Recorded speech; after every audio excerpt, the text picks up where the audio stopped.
नमः संस्कृताय मित्राणि।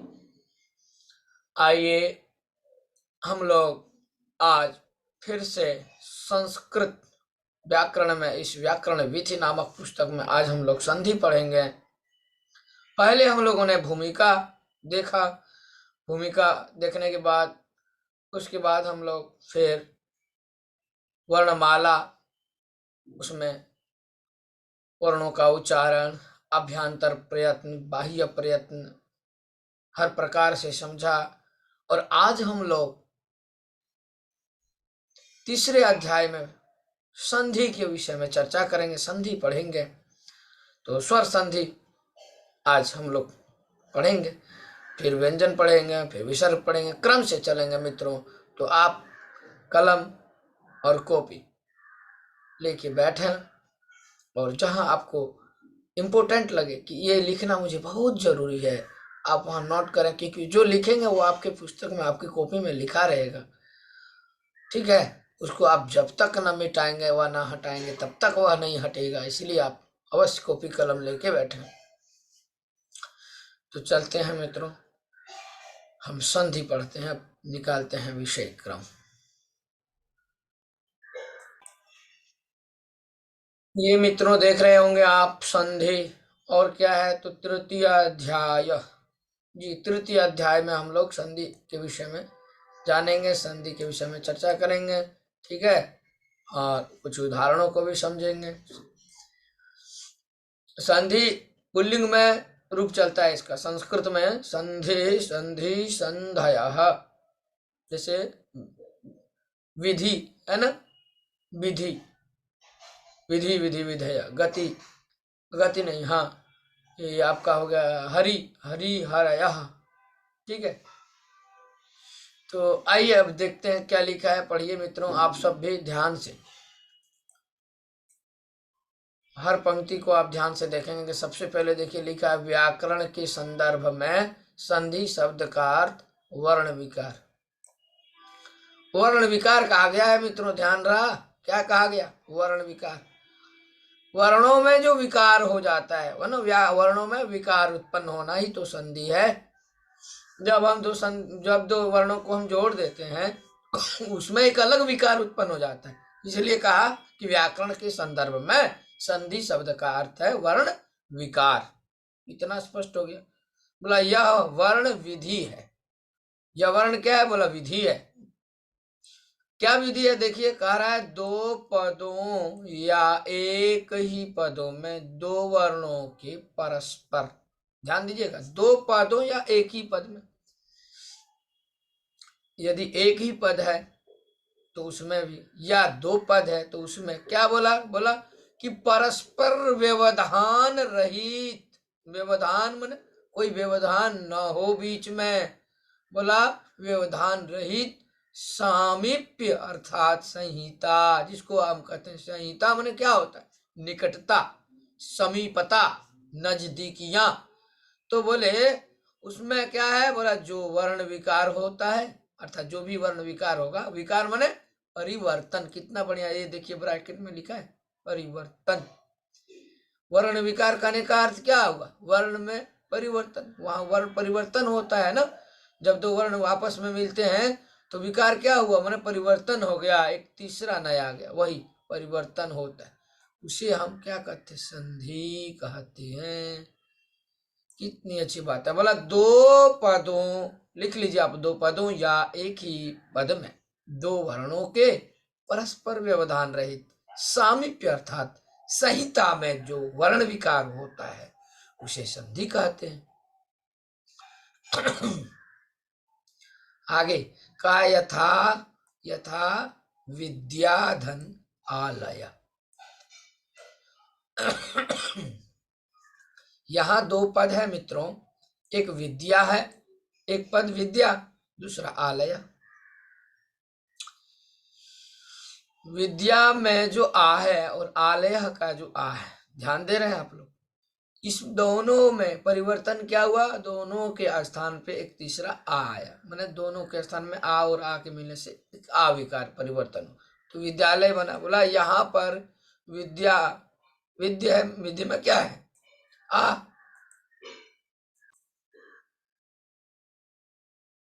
तो ये देखिए कि बोला विद्य धन आ, माने आ, और फिर इधर आलय का जो आ है, दोनों जब आ मिला आपस में, दोनों के बीच में कोई व्यवधान नहीं है मित्रों, व्यवधान नहीं होना चाहिए। आप लोग यहाँ देखे ना कि व्यवधान रहित, बीच में कोई व्यवधान है नहीं है।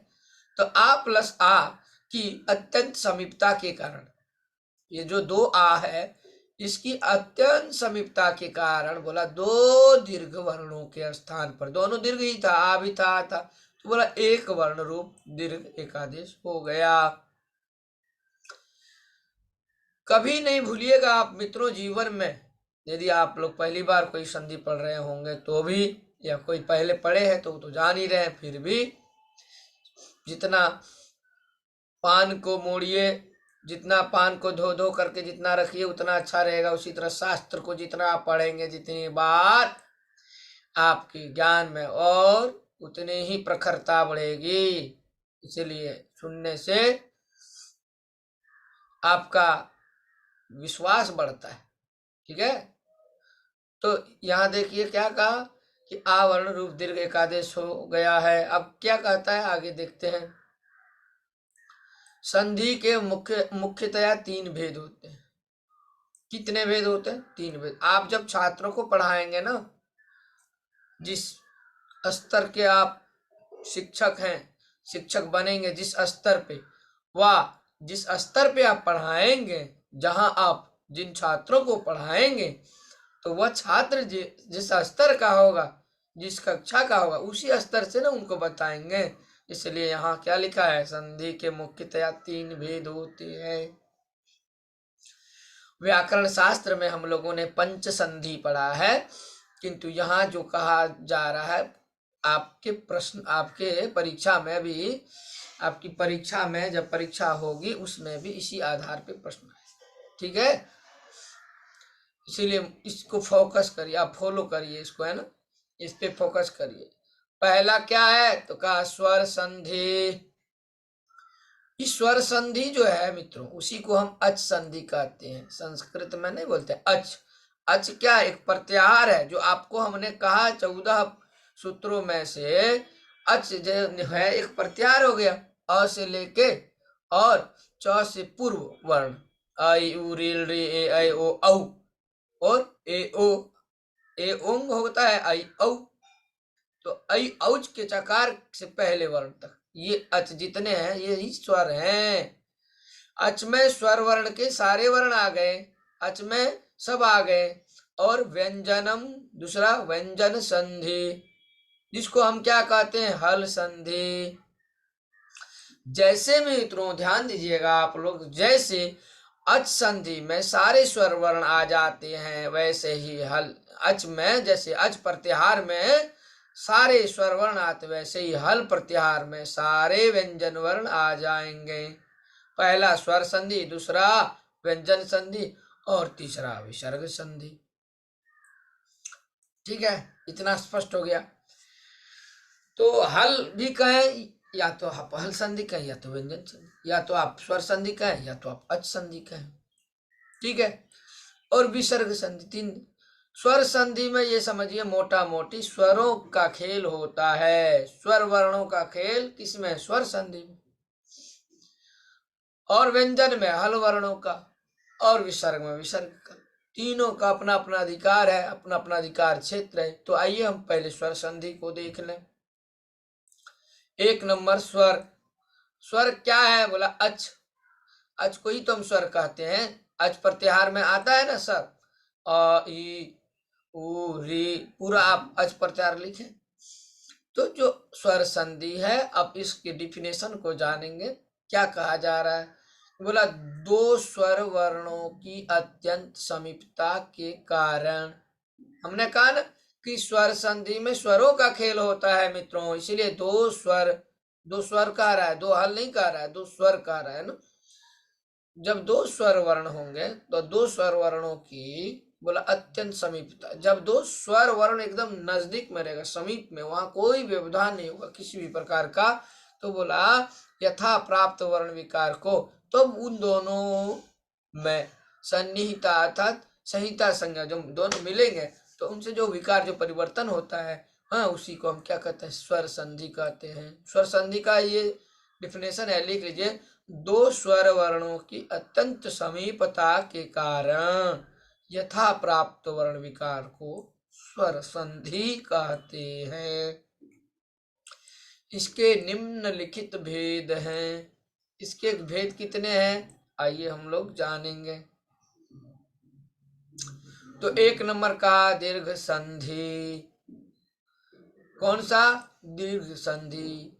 तो दीर्घ संधि करने वाले सूत्र को भी आप लोग जानते रहे। ये जो ब्रैकेट में दिया हुआ है मित्रों, यह सूत्र है अकः सवर्णे दीर्घः।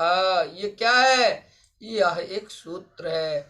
कौन सा सूत्र है, तो दीर्घ संधि करने वाला सूत्र है अकः सवर्णे दीर्घः। आप कहेंगे सर ये अकः क्या है, सवर्णे क्या है।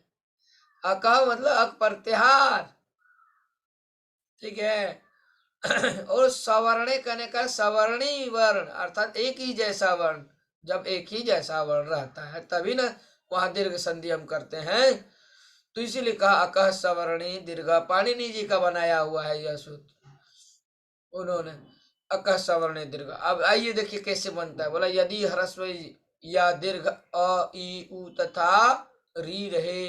देख रहे हैं, ये अ ई उ और री अक प्रत्याहार में आता है क्या, नहीं। आप अक प्रत्याहार को लिखिए, अ ई उ रील री।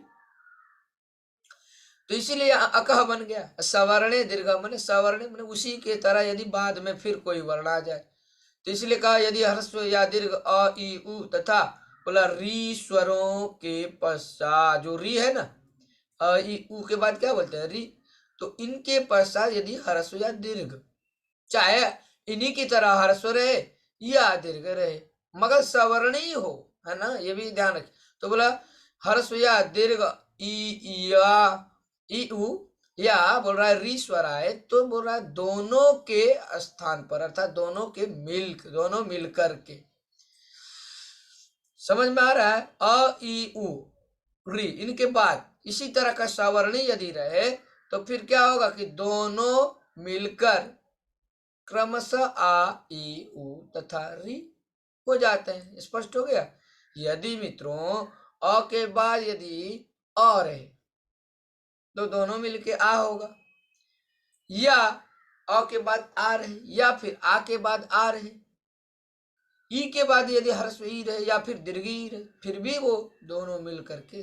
अब यहां देख लीजिए क्या है, अ या अ हो, पहले अ हो या आ हो, और उसके बाद में यदि आ हो या अ हो, तो दोनों के मिलने से एक तीसरा वर्ण यही आ हो जाएगा, परिवर्तन। ठीक, उसी तरह सब में फिट हो जाएगा। जितने स्वर वर्ण है मित्रों, उन सभी स्वर वर्णों में यही हाल है। जैसे आ में हो, देखना देखें, उसी तरह ई में देखिए यदि मिलेगा, ई चाहे ह्रस्व ई हो चाहे दीर्घ ई हो, उसके बाद यदि दीर्घ ई है फिर भी दीर्घ।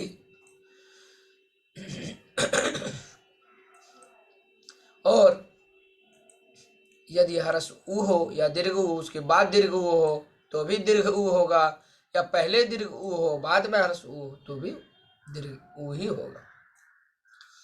यही हाल इसमें भी है। तीनों में एक ही तरह से एक तरह की बात कही गई। री री ह्रस्व री हो चाहे दीर्घ री हो, उसके बाद यदि दीर्घ री हो तो भी दीर्घ री हो जाएगा, या दीर्घ री के बाद यदि ह्रस्व री हो तो दोनों के मिलने के बाद एक विकार, क्या नया परिवर्तन होगा, दीर्घ री। उदाहरण देखिए, आप पुस्तक में क में अ है, आलय का आ, तो अ के बाद आ है, तो दोनों के मिलने पर देखिए क्या हुआ, आ पुस्तकालय। देव है वह में अ है, आशीषा का आ है, अ और आ क्या हो गया, दोनों के स्थान पर परिवर्तन आ हुआ, तो देव धन आशीषा, देवाशीष। ठीक है, चलते हैं मित्रों आगे।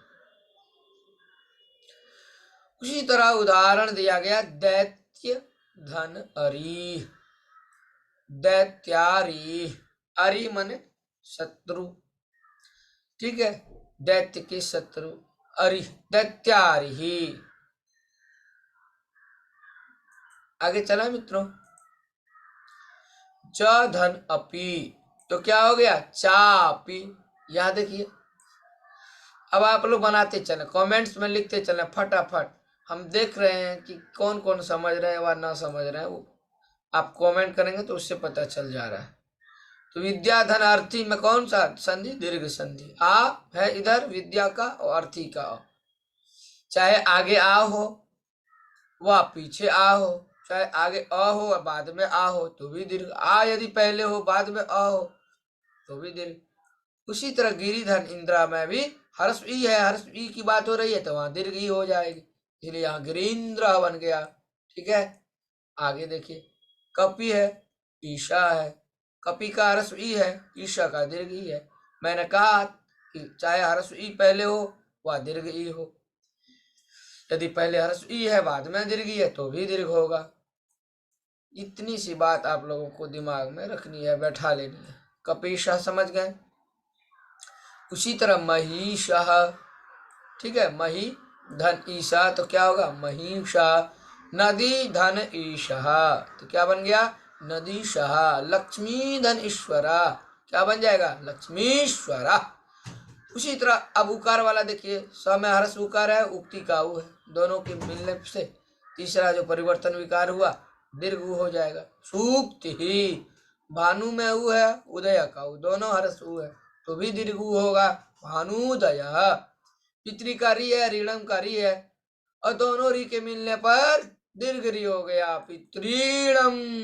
ठीक है, ये आप याद रखेंगे मित्रों। आइए, हम लोगों ने इस स्वर संधि को देखा, स्वर संधि में हम लोगों ने दीर्घ संधि देखा। अब दीर्घ के बाद हम गुण करने जाएंगे, गुण करेंगे, गुण संधि। जिस प्रकार मित्रों दीर्घ संधि का सूत्र अकः सवर्ण दीर्घा था, वैसे ही गुण संधि का यह सूत्र है आद गुण। आद गुण, इस सूत्र को आप याद रखें। आद मतलब समझ रहे हैं, आद क्या है, अ या आ।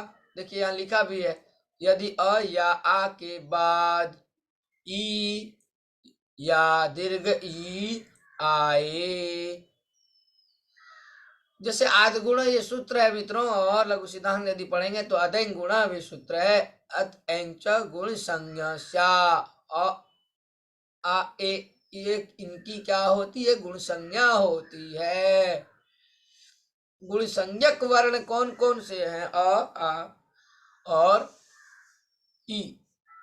ठीक है, आगे देख लीजिए क्या लिखा है, पहले इसको पढ़ लीजिए। यदि अ या आ के बाद बोल रहे हैं ई या दीर्घ ई हर्ष ई हो व दीर्घ ई आए तो दोनों के स्थान पर एक, ठीक है, दोनों के स्थान पर क्या हो जाएगा, ए एक आदेश हो जाता है, ए हो जाए। अ के बाद यदि ई रहे तो अ और ई दोनों मिल करके ए हो जाए। यदि या आ के बाद भी यदि ई रहे तो भी मित्रों, ठंडियों में सर्दी और खांसी, ऐसा कोई व्यक्ति नहीं होगा मित्रों कि जिन्हें सर्दी ना हुआ हो व खांसी नहीं हुआ हो। तो हर व्यक्ति को ये होना स्वाभाविक है ना। तो आइए इसी क्रम में, इसी तरह यदि कह रहा है अ या आ, क्या कह रहा है, यदि अ या आ के बाद उ या, है ना, हर्ष उ हो चाहे दीर्घ उ आए तो दोनों के स्थान पर मित्रों ओ एक आदेश होगा, ओ हो जाएगा। इसी तरह अ या आ के बाद री आए तो दोनों के स्थान पर और एक आदेश हो जाएगा। यदि अ के बाद री आए तो अर हो जाएगा। अब उदाहरण देख लीजिए, तो बोला उप में अ है और इंद्र का ई है, तो अ के बाद ई है तो इसीलिए दोनों के मिलने से बोला गुण क्या, बोला ए होगा, है ना। उन दोनों क्यों, अब प्रश्न आपके मन में यदि हो कि सर ये ए क्यों हो रहा है, ओ क्यों नहीं हुआ, तो भी आपके हम प्रश्न का समाधान कर देंगे। यहां पर ध्यान दीजिए, जो उप में अ है इसका उच्चारण स्थान कंठ है मित्रों। इंद्र का जो ई है इसका उच्चारण स्थान तालु है मित्रों। तो इन अ और ई दोनों के मिलने से ए हो रहा है, इसका मतलब ए का भी उच्चारण कंठ और तालु होगा। इसलिए आ और ई के स्थान ई दोनों के मिलने से ए ही होता है, न कि ओ। इसलिए अ ई मिलने से ए हो गया, क्योंकि ए का उच्चारण स्थान कंठ तालु, ए दे तो कंठ तालु, ए कहे चाहे आई, इसका उच्चारण स्थान कंठ तालु है। इसलिए अ और ई के मिलने से ए ही होता है, न कि ओ होगा। हाँ होगा कब, जब अ और उ मिलेगा। क्यों? क्योंकि ओ जो होता है वहां अ का उच्चारण तो कंठ है, किंतु अ के बाद उ आता है और उ का उच्चारण स्थान ओष्ठ है, इसीलिए कंठोष्ठ वाला वर्ण ओ है। ठीक है, तो आइए हम ए वाला उदाहरण देखते चले। उपधन इंद्र, तो उपेंद्र बन गया। ठीक है, उसी तरह देव धन इंद्र, देव का अ इंद्र का ई दोनों के मिलने से गुण हो गया, तो देवेंद्र। उसी तरह गुण प्लस ईसा, गण प्लस ईसा गणेशा। गण में अ है, ईशा का फिर ई है दीर्घ, अ के बाद चाहे दीर्घी हो चाहे ह्रस्व ई, तो भी क्या होगा, गुण होगा। स्पष्ट है मित्रों? याद रखिए आप, अ के बाद जब जब ह्रस्व ई आएगा या दीर्घ ई आएगा तो वहां ई ही होगा।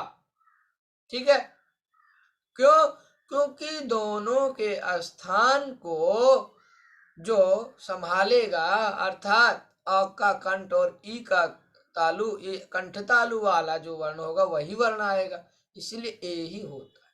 इसी तरह महा ईशा में, महाधन ईशा में आ है, महा में आ फिर दीर्घ, ईशा का दीर्घ, महेशा बन गया। इसी तरह नरेशा हो गया मित्रों, नर प्लस ईशा तो क्या बन गया, नरेश। ठीक, उसी तरह सूरधन ईशा, सुरेश। यहाँ भी वैसा ही आगे चलेंगे हम। बोला अब ध्यान से, बोला अ ए एवं ओ वर्ण को गुण वर्ण कहा जाता, जो हमने आपको पहले ही कहा। अ ए ओ ये जो वर्ण है मित्रों, इसी को गुण वर्ण कहा जाता है। क्या कहा जाता है मित्रों इसको?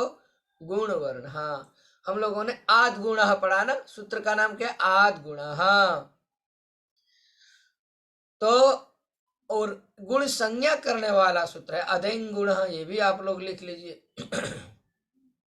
तो गुण वर्ण है कौन कौन? तो कहा अ, और क्या बोला, ए, और क्या बोला, एवं ओ। अ ए ओ ये क्या है, गुण वर्ण है, गुण संज्ञक वर्ण है। ठीक है, आगे चलते। लता में आ है, इव का ई है, आ के बाद भी ई रहे तो भी आप गुण करेंगे, है ना। तो क्या बन गया, लतेव। गंगा धनीति तो गंगेति। अब उसी तरह उदाहरण ऊ का भी ले लेंगे। पहले मित्रों आ या आ के बाद ई आ रहा था तो ए हो जा रहा था, अब यहाँ ओ हो जाएगा। क्यों? क्योंकि ऊ जब आ रहा है, जब जब ऊ आएगा, चाहे हरस ऊ आए चाहे दीर्घ ऊ आए, दोनों का उच्चारण स्थान मित्रों ओष्ठ है।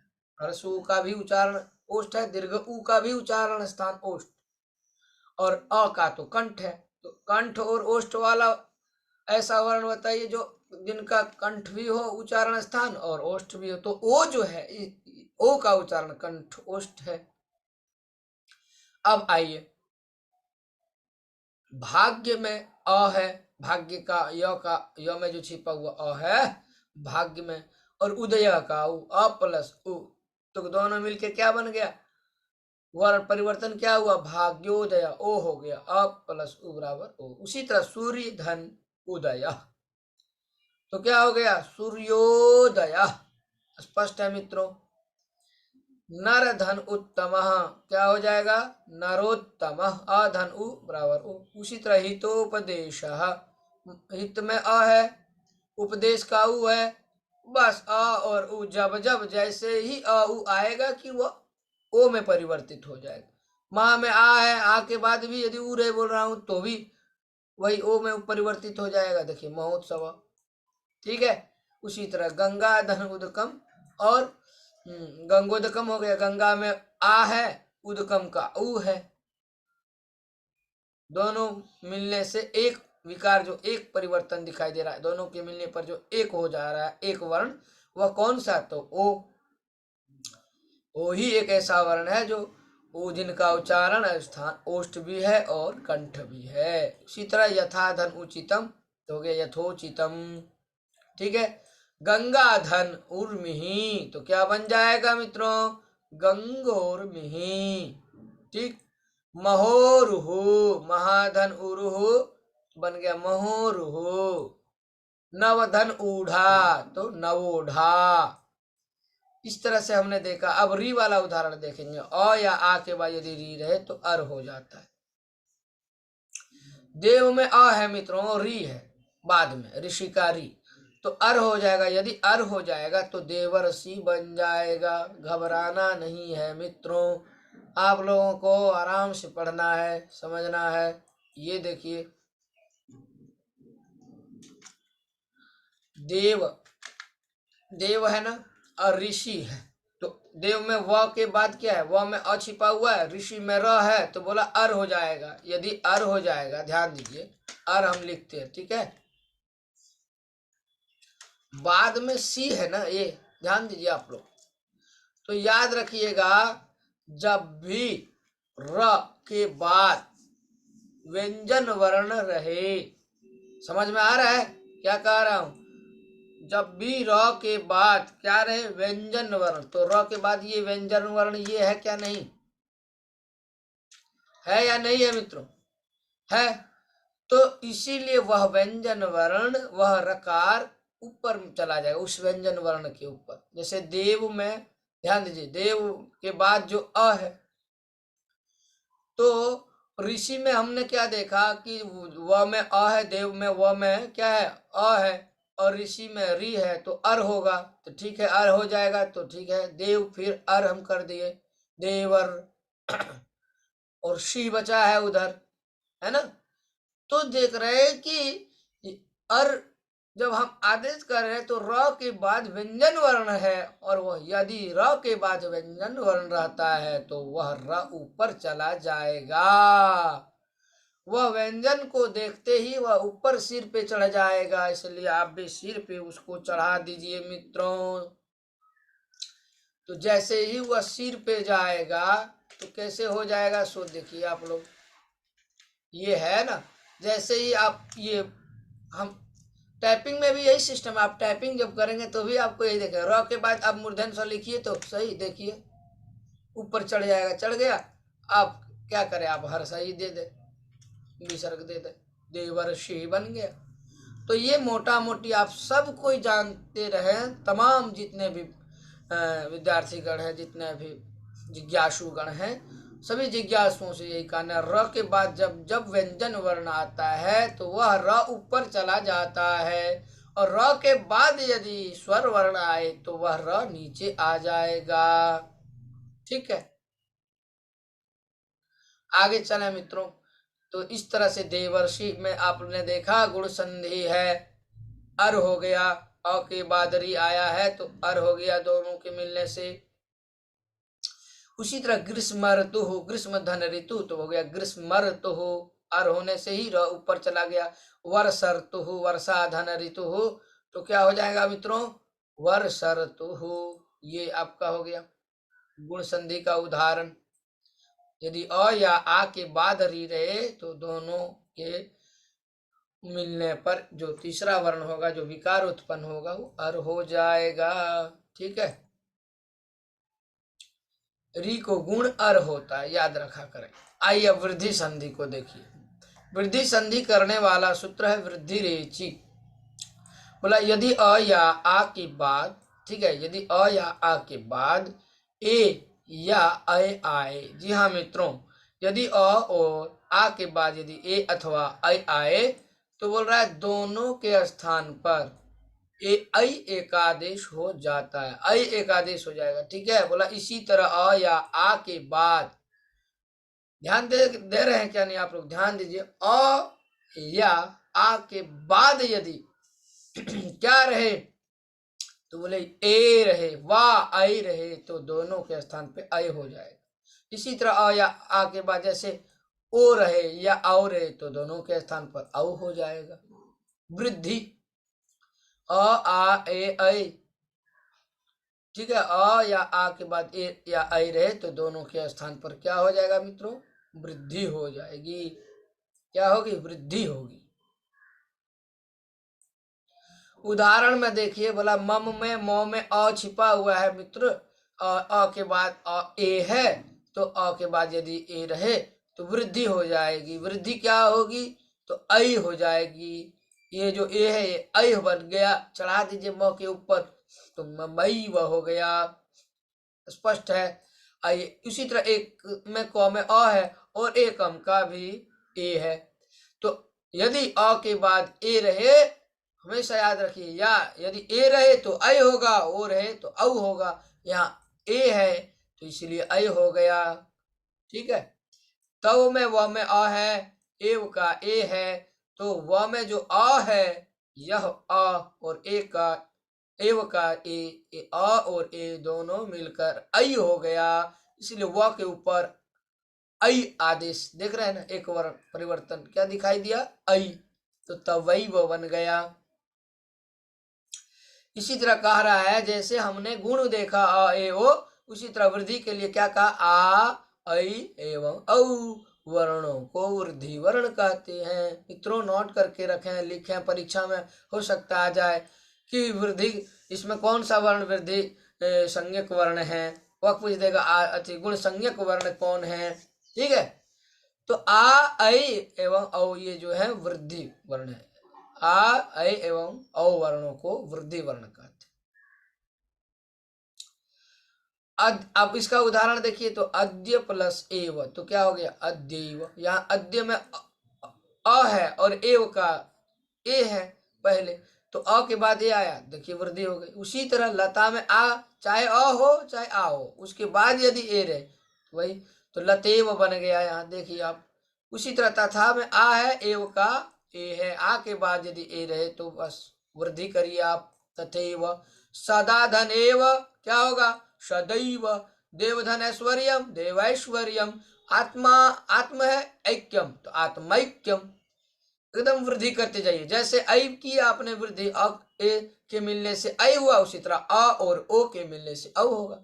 चाहे आ हो चाहे ए हो तो भी ऐ, चाहे अ हो ए हो बाद में तो भी ऐ, उसी तरह अ के बाद यदि ओ हो तो भी औ होगा, और यदि आ के बाद ओ हो तो भी औ होगा। मित्रों जैसे जल में अ है, ल में अ है, ओ घ का ओ है, तो क्या होगा, औ, तो जलौघ। उसी तरह मम प्लस औषधि क्या हो गया, ममौषधि। नौ में व में अ है, औषधि का ओ है, दोनों के मिलने से एक विकार जो हुआ वो औ हो गया, नौषधि। विद्योचित्यम ये बन गया। उसी तरह आत्मधन औत्सुक्यम, तो क्या हो गया, आत्मौत्सुक्यम, औ करना है आप।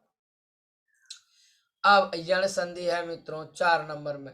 चौथा क्या है, यण संधि। हम लोगों ने सबसे पहले कौन सा, दीर्घ देखा, दीर्घ के बाद गुण देखा, गुण के बाद हमने वृद्धि जानी, तो दीर्घ गुण वृद्धि। अब आइए यण पे 4 नंबर में, यण। यण संधि करने वाला सूत्र है इको यणची।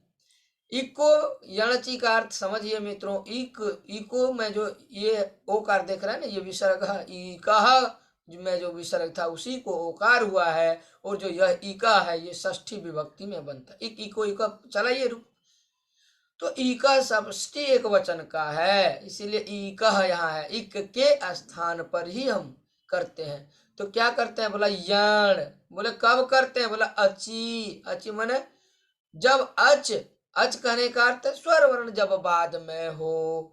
किसके बाद में, इक के बाद। इक क्या है, तो ये देखिए मित्रों, इक के लिए इक एक प्रत्याहार है, इक में आता है ई उ रील री।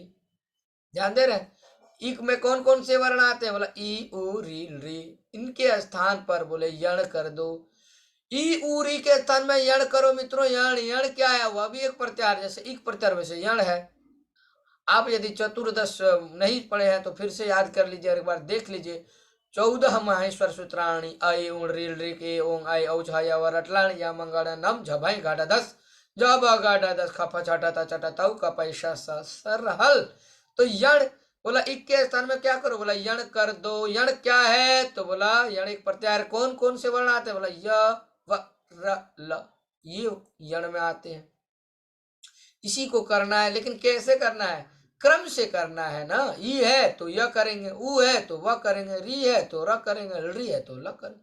देखिए यहाँ लिखा भी है, जब ई दीर्घ ई ऊ, फिर दीर्घ ऊ री, फिर दीर्घ री तथा री के बाद कारण इन इक प्रत्याहार के बाद जब असमान स्वर आए। मित्रों आप ध्यान से पढ़ेंगे, जहां ध्यान है वहीं ज्ञान है, और आप थोड़ा सा भी ध्यान से हटे कि आपको ज्ञान नहीं हो पाएगा। इसीलिए ज्ञान प्राप्ति के लिए ध्यान चाहिए।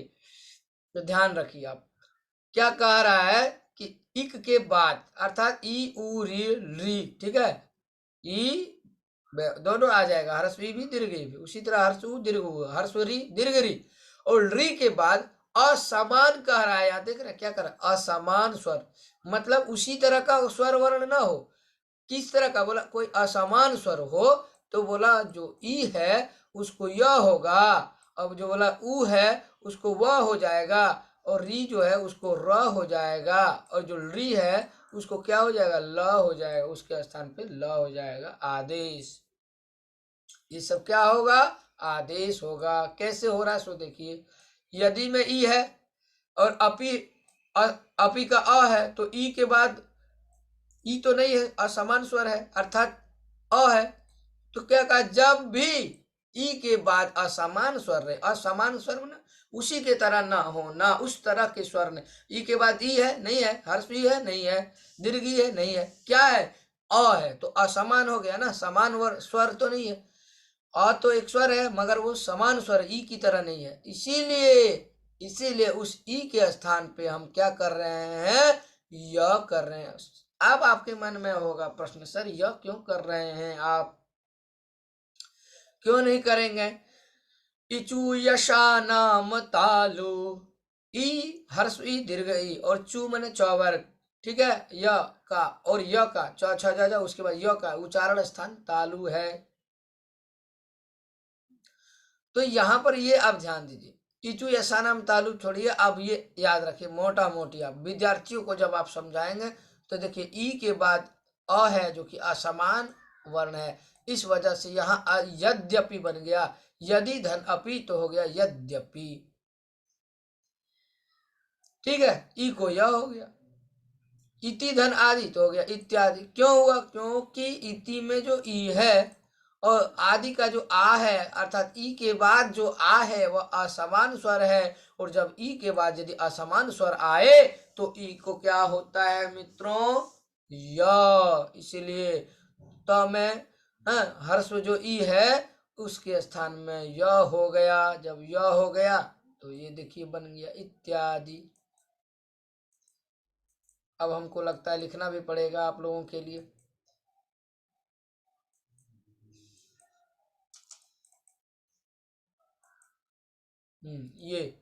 ये देखिए ई है तो ये हो गया हलन, क्योंकि इति में जो त में ई है, ठीक है, इसी के बाद क्या है? आ है, तो जब ई के बाद जब आ रहे असमान स्वर हो गया, इसीलिए इस ई को य हो गया, यड़ हो गया, ये हो गया। और उधर आदि है तो आदि है ना, ये आदि है, अब उसको मिला दीजिए, य में आदि को मिला दीजिए तो यादि हो जाएगा, यादि हो जाएगा। अब इसको पूरे मिला दीजिए, तब में यादि मिला दीजिए, यादि बन गया इत्यादि। ये मोटा मोटी समझा करें आप लोग, आगे चलिए। उसी तरह अति है आचार है तो अत्याचार है, ठीक है, ई को क्या हो गया? य हो गया, ठीक है मित्रों। आगे चलते हैं, अति धन आचार क्या हो गया? अत्याचार। उसी तरह इति धन अवदत तो इत्यवदत, इति में क्या है? तो में हर्ष ई है, अवदत का है, इत्यवदत हो गया। नदी धन आवेगा तो नद्या आवेगा। सुखी धन ऐश्वर्यम सुखैश्वर्यम। समान स्वर नहीं होना चाहिए, आप मोटा मोटी जाने। सुखी में दीर्घ ई है, उसके बाद ऐ है, तो ऐ क्या है? ये भी तो अच ही है, स्वर होना चाहिए, इक के बाद स्वर होना चाहिए बाद में, तो स्वर है तब यदि स्वर हो तो बोला यण कर दो। अब यण में भी आपका मन में होगा, सर यण में तो बहुत सारा वर्ण, यह वर्ण होगा क्या? तो उसके लिए सुखी का दीर्घ ई का उच्चारण स्थान क्या है? तो दीर्घ उच्चारण स्थान ई का है इचु यशानम तालु, और ए का क्या है? एदेतो कंठोष्ठम। एदेतो कंठ तालु, ए का भी कंठ तालु करने वाला सूत्र ऐ है, इसीलिए यहाँ फिर ऐ हो गया। यह हो गया तालु वर्ण वाला। नहीं समझ पाए आप लोग? फिर से आप देखिए, सुखी में ई है और ऐश्वर्य का ए है। ई को क्या किया हमने? य किया। क्यों किया? क्योंकि बाद में असमान स्वर है। अब आपके मन में हुआ सर य ही क्यों हुआ, ये दूसरा वर्ण क्यों नहीं हुआ? क्योंकि य का उच्चारण स्थान तालु है। ठीक है, इसीलिए आगे देखिए स्वागतम को देखिए आप लोग, सु में उ है, आगतम का है, उ के बाद आ है, तो उ के बाद आ है तो असमान स्वर है आ, इसलिए असमान स्वर होने के कारण उ को क्या हुआ? व हो गया। अब कहेंगे सर ये व क्यों हो रहा है, यहाँ यह क्यों नहीं होगा? मन में आपके मन में प्रश्न हुआ कि सर यहाँ हम यह कर दें उ को? नहीं भाई, कैसे कर देंगे? उ का उच्चारण स्थान क्या है? उ का उपपदमानी या नामोष्ठो, उ का ओष्ठ है ना, कथन उपपदमान, उ हर्ष उ और दीर्घ उ का और प वर्ग का, तो बोला ओष्ठ हो गया। और क्या? आ का उच्चारण स्थान क्या है? कंठ है, तो उ का यहाँ सु में जो उ है इसका ओष्ठ है, आ का जो है कंठ है, तो कंठ और ओष्ठ वाला कोई ऐसा वर्ण बताइए उसमें से, किसमें? यण प्रत्याहार में, ये यण में से, ये जो यण है इसमें से ये लीजिए। विस्तृत रूप से जाना है मित्रों आप लोग धैर्य के साथ, ताकि जब आप पढ़ाएंगे तो आप डट के पढ़ाएंगे। अब ये देखिए, कहने का अर्थ है स्वागतम बना रहे हैं, सुधन आगतम, तो क्या हो गया? स्वागतम। अब स्वागतम में आपके मन में हुआ कि सर सु है और आगतम है, सु में उ है, उ के बाद आ आए तो उ को हम व करते हैं, तो सर आपके मन में सर व क्यों करते हैं, हम य क्यों न कर दें, र क्यों न कर दें? तो आपको ये मोटा मोटी समझना है कि यहाँ सु में उ का उच्चारण स्थान क्या है? उ का ओष्ठ है और आ का कंठ है, तो आ ओष्ठ और कंठ वाला कौन सा वर्ण है इसमें से? य है कि वह है कि र है कि ल? तो यह तो नहीं है, वह जो है ये है, क्योंकि वकार से दंतोष्ठम, व आप बोल के देखें ना, व बिना ओष्ठ को हिलाए आप वह बोल दीजिए, प्रयास करिए तो देखिए कोई बोल सकता है। इसीलिए जो है उ के बाद यदि आ आता है, कोई भी असमान स्वर आता है तो उ को वही होगा।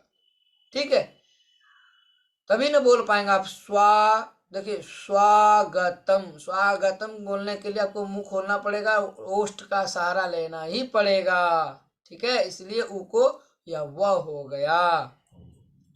इसी तरह आप आइए आगे भी आप अर्थ समझते चले। अनुधन अयः, तो वही वह करिए आप, अन्वय, अनुधन अयः तो अन्वय, अनुधन एषणम तो क्या बन जाएगा? अन्वेषणम। उ को वह हो गया, न आधा बन गया है, एषणम ऊपर में ए मिला दीजिए, बन गया। उसी तरह मधुधन अरि तो बन जाएगा मध्वरी, वधुधन आगमनम तो हो जाएगा वध्वागमनम। ऐसे बनाते चले आप लोग। पितृधन आदेश पित्रादेश, पितृधन उपदेश पितृपदेश, और मातृधन आज्ञा तो बन जाएगा मात्राज्ञा। क्या बन जाएगा? मात्राज्ञा। और ऋधन आकृति तो हो जाएगा लाकृति।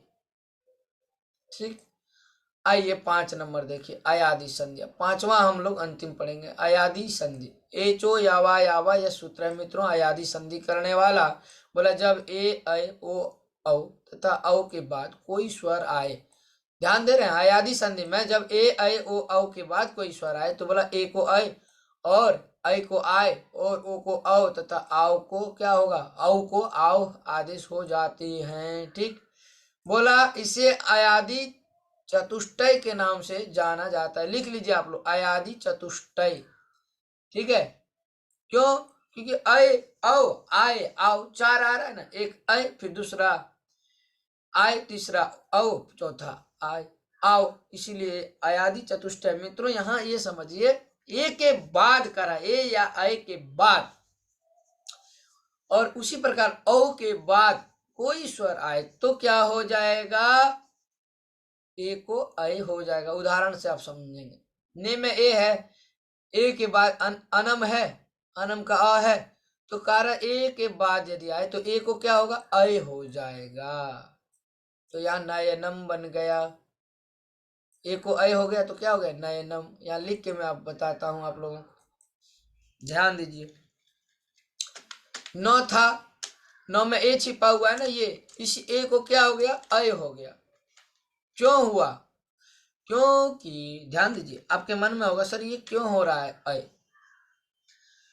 क्योंकि ए का उच्चारण क्या होता है मित्रों, ए का उच्चारण स्थान देखिए ना, कंठ तालु करने वाला क्या है, अव है कि अय है।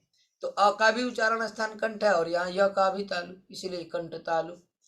ठीक है, इसलिए ए को क्या हो गया, अय हो गया। और जब अय हो गया तो उधर क्या है, नम है ना, दोनों के स्थान पे होगा ए को अय, तो आहा दोनों के स्थान पे नहीं, ए को होता है। ठीक है, तो ने न में जो ए है उसको अय हो गया, अब अनम है उधर, अब इसको मिला दीजिए, न में अय का अ लाइए, न य फिर नम, नम बन गया। सभी में इसी तरह चलेगा। से धन अनम है तो से स में ए को क्या हो गया, अय हो गया। ठीक है, और उधर क्या है, अनम है, मिला दीजिए, क्या हो जाएगा, सयनम। उसी तरह आई को आय होता है तो नायक, ये ध्यान दीजिए, आई को क्या हो जाएगा, आय। और अका है, मिला देंगे तो क्या हो जाएगा, नायक। उसी तरह भ में ओ को क्या हो गया, अव हो गया। अब उसी तरह आप समझ लीजिए क्यों होता है, हमने बता ही दिया। ओ का उच्चारण स्थान कंठ तालु है, कंठ तालु को होने वाला जो है अरे कंठोष्ठ है, क्षम्यताम, ओ का उच्चारण स्थान ओष्ठ है, तो कंठोष्ठ वाला उच्चारण स्थान क्या है, वह है ना। तो इसीलिए यहाँ भो में ओ, ये देखिए अव, व का भी उच्चारण स्थान जो है ओष्ठ है, और उधर अ का कंठ है, इसलिए कंठ तालु के कारण जो है अव हो जाता है, भो प्लस अव। भवनम में भो के ओकार को अव हो गया, तो भ अव भव, और फिर आगे क्या है मित्रों, अनम, अनम मिला देंगे तो क्या होगा, भाव नम। ठीक, उसी तरह भानवे में ध्यान दीजिएगा, भानो, न को पहले आप ओ करिए, न को हटाइए वहां से, मतलब न को व्यंजन में रखिए।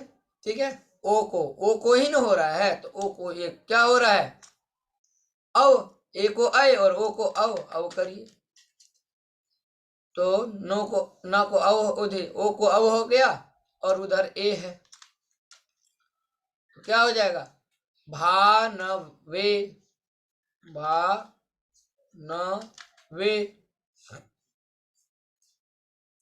उसी तरह पावका में पऊ है, तो प है, फिर औ है, औ को आव होता है मित्रों, आव है, और अका है, इसको मिला दीजिए तो क्या होगा, पावकः।